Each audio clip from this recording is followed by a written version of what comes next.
Bonjour, je suis Maryse Martin, vive en harmonie, évolue en conscience. Je suis avec Hélène Giraud, accompagnatrice en fin de vie. Dans cette capsule-là, j'aimerais qu'on parle comment vivre ou comment prendre une façon, donner un sens à la mort. Y a-t-il une façon qu'on peut donner un sens que ce soit plus facile? C'est une excellente question. Je suis contente qu'on l'aborde parce que la mort fait partie de la vie. On ne veut pas en entendre parler, on ne veut pas savoir qu'on va mourir ou que nos proches vont mourir, mais en essence, c'est la première chose qui est comme sûre, c'est qu'à un moment donné, il va y avoir une fin. On ne sait pas le comment et le temps, mais on sait qu'il va y avoir une fin. Donc, puis en plus, c'est qu'on va vivre des deuils et des décès dans une vie beaucoup plus qu'une fois. Hein? On va perdre des petits copains. Tout le monde, Oui, on va peut-être perdre des petits copains quand on va être à l'école, on va perdre des frères, des sœurs, des amis, des conjoints, on va perdre des parents, des grands-parents. Donc, des deuils, on en vit beaucoup dans une vie. Si on n'arrive pas à donner un sens à cette expérience-là qui fait partie du parcours de l'être humain, bien, ça va être juste une escalade de colère, de sentiments négatifs qu'on va vivre, de colère, de sentiments d'injustice, de bon. Je trouve ça très important, effectivement, d'y donner un sens. Et comment on fait ça? Bien, il faut nécessairement y ajouter de la spiritualité. La spiritualité est importante, d'évoluer un petit peu vers ce chemin-là. Bien, en fait, il faut se demander de quelle façon la personne que j'ai côtoyée m'a amené quelque chose dans ma vie, de quelle façon elle m'a permis d'apprendre des choses, de quelle façon elle m'a permis de continuer, moi, à faire un petit bout de chemin. Parce que chaque personne qui traverse notre route n'est pas là inutilement. Elle est là dans une expérience de parcours d'âme.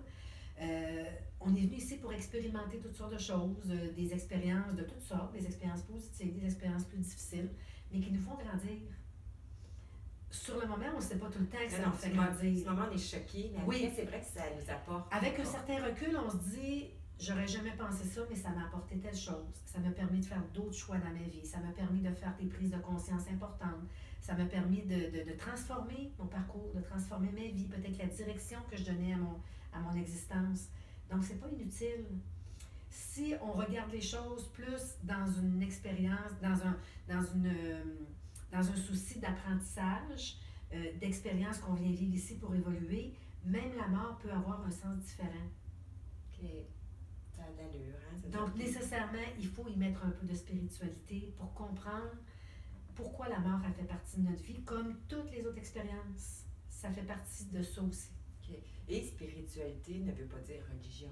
Non, pas nécessairement. Ça, c'est des choses... Ça peut aussi, parce que pour certaines personnes qui ont des croyances, pour eux, ça peut être très important, ces croyances-là, pour leur donner un sens, justement, à ce qu'ils sont en train de vivre. Mais même sans nécessairement avoir des croyances religieuses, d'avoir une spiritualité, en fait, c'est de donner un sens aux événements qu'on vit. Quand les choses vont bien dans notre parcours, c'est facile de trouver du sens. Quand les événements sont plus difficiles, on n'a pas l'impression qu'on peut trouver un sens à ça, mais il y en a un aussi. Okay. Il faut juste s'y arrêter, peut-être pas dans le moment où on le vit, parce que là, on est plus dans l'émotion, mais après, on réalise souvent que ça nous a apporté beaucoup plus qu'on pensait. Ah, merci Hélène. Tu as tellement de belle sagesse. Merci. J'aimerais qu'on parle avec ton vécu. En fin de vie, je pense que tu constates que les gens font tous des bilans de vie. Et je crois que c'est quelque chose qu'on devrait faire régulièrement dans notre vie, faire des bilans. Qu'est-ce que tu retires, les regrets des fois que les gens peuvent avoir? Je crois qu'il y a aussi des fois des différences entre les hommes et les femmes. Parce que si on entend parler des regrets que tu entends, je pense que ça peut nous ouvrir à être plus conscientes de vivre justement nos bilans plus régulièrement, puis avoir moins de regrets dans notre vie. Le fait que toi, tu as l'expérience pour les fins de vie. En fait, tu as raison, le bilan, on devrait faire ça d'une façon régulière à plein d'étapes de notre vie, en fait. On ne le fait pas nécessairement tout le temps. Des fois, on le fait parce qu'on est face à une situation exigeante, puis là, ça nous amène à faire le bilan. La fin de vie, c'est souvent ça que ça fait aussi. Ouais. C'est qu'on est quand même venu ici, même si on peut oublier d'une certaine manière, on est venu ici pour faire des apprentissages.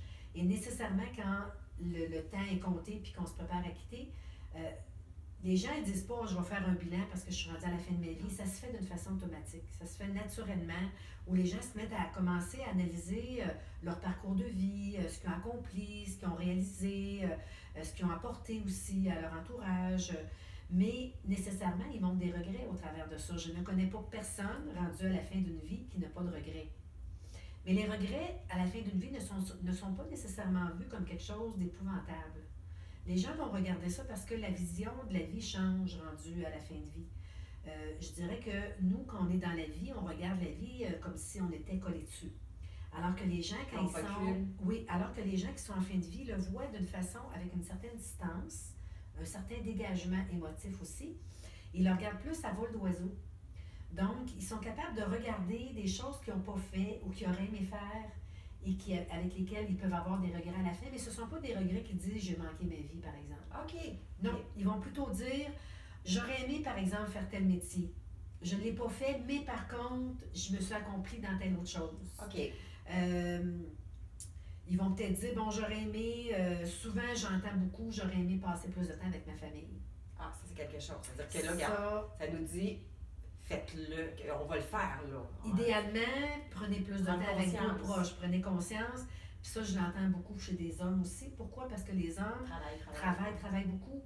C'est sûr qu'aujourd'hui, on est dans une société où les femmes travaillent plus qu'autrefois, sont moins à la maison avec les enfants et tout ça, donc c'est une autre sorte de parcours.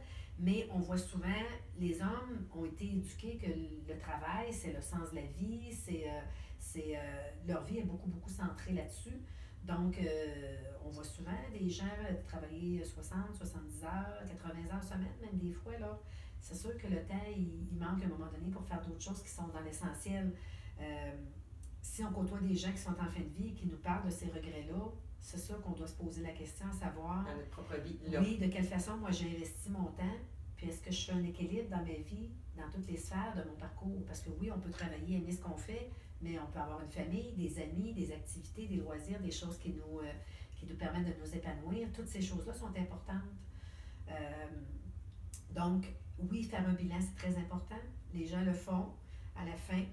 Donc, on devrait le faire peut-être plus souvent dans notre vie. Bien, ça serait bien, en fait, de pouvoir le faire de façon plus régulière et de se poser la question parce qu'on a souvent l'impression qu'il faut attendre à la fin d'une vie pour faire ça. Mais c'est pas. C'est utile de le faire avant aussi. Surtout si, par exemple, on se sent pas bien dans notre peau, on a l'impression qu'on perd du temps inutilement. Parce que malheureusement, le temps, il va vite aussi. Hein. Ah, c'est fou, mais ça semble de plus en plus. T'arrives et tu dis, je suis encore à l'état de me coucher. Les journées passent vite. Le temps va très, très vite et souvent, on entend des gens dire, quand j'aurai tel âge, ben là, je ferai telle chose. Quand mes enfants sont partis de la maison, là, à ce moment-là, je pourrais partir en voyage. On attend toujours plus tard. Mais le plus tard, il viendra peut-être pas. On ne sait pas ça. Mais comme on ne connaît pas notre temps de parcours, c'est parce que ça peut être un accident aussi, on ne mourra peut-être pas d'une maladie non plus. Donc, il faut se poser la question à savoir, justement, mon temps, je l'utilise comment? C'est un peu la phrase qu'on entend faire comme si ce serait toujours notre dernière journée. Oui, bien ça. C'est pas facile à dire. C'est pas facile à dire, mais il faut se. C'est facile à dire, mais pas facile à faire. Non, mais il faut se le rappeler régulièrement, puis je te dirais que c'est peut-être un des plus grands enseignements que les mourants m'ont donné. D'être dans l'instant présent et de se poser cette question-là. Souvent, moi, ça m'arrive de penser aujourd'hui. Si je quitte. Si j'avais à quitter aujourd'hui, est-ce que j'ai dit je t'aime à mon amoureux? Est-ce que j'ai fait des choses significatives? Parce que ça peut venir vite, on ne sait pas, tu sais. Pour pas avoir de regrets non plus, de partir, exemple, en chicane, puis la personne quitte, tu dis, si on aurait pu se réconcilier avant, des choses comme ça. Faire toujours les choses comme si c'était la dernière journée. Ça change beaucoup la façon de vivre notre quotidien. Retenons cette leçon-là, partagez cette vidéo-là, parce que l'objectif, c'est de faire un monde meilleur, c'est de se faire un monde meilleur, puis aider les gens alentour. Faire des prises de conscience aussi importantes qui changent le cours de la vie. Merci beaucoup. Merci, au revoir.